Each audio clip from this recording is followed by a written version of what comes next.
going on, guys? Today we're going to talk about the pros and cons of counting calories. So whilst there are a ton of pros to counting calories, like learning how large a meal should look, like portion sizing, and also really teaches you a lot about what's in food, it does present some cons. Now, I'm not telling anyone that they should or shouldn't count calories. What I'm doing is just weighing up the pros and cons, strengths and limitations based on evidence and experience. So I'm not a competitive bodybuilder or competitive anything.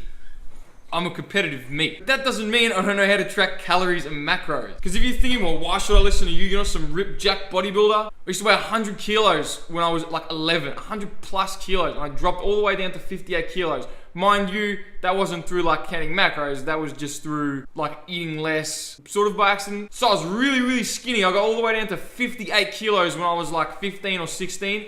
Then I bulked all the way back up. I think it was even lighter. I think I was like 56 at one point. Then I bulked all the way back up to like 94 freaking kilos of solid, chubby, fat mass, and it was just fantastic.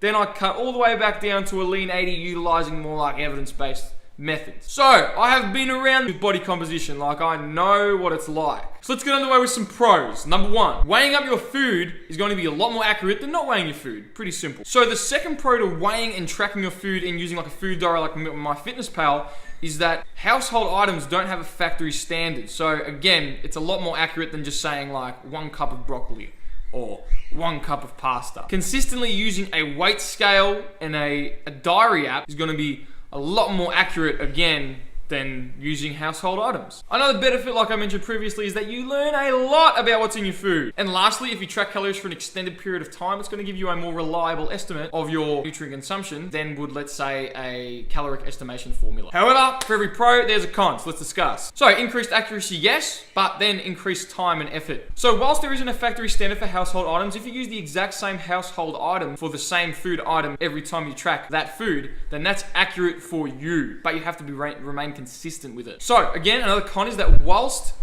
it's really, really reliable, when you track it for a long extended period of time, we can get like a sort of estimate. You need to do that for like 2 or maybe like 1 to 2 weeks. So again, more effort, more time over an extended period of time. So if you're doing this for a coach, it's obviously going to require an immense amount of cooperation from you, the client. Another one is the process is incredibly reactive, which can be good or bad because reactive in behavioral science means it's going to change your behavior. So if you're looking to get estimates for a coach and you feel like you're being judged, you're obviously not going to give them a really reliable estimate because you're going to eat less. And another thing too, if you really can't be stuffing out all the food you usually eat, you're going to eat even less again. So when your coach goes and does your like calorie estimations based on this true estimate that you've given him or her, it's not going to be as reliable as it should be. So before you go and track your calories, I really think you need to weigh up the pros and cons. The big question you should ask yourself is, can you do this long term? Just remember, guys, there are other ways to track your food, like portion sizing, again, using household items, and really just using common sense and moderation. There is really no need to have an extra slice of cake or a really large slice of cake. You can just have a smaller piece of cake. That being said, I'm gonna go and grab some cake. But I do have to conclude. Thank you for all the time, how long that took. Speak to you guys next time. Leave comments and stuff about what you want to see in the comment section below. And woo!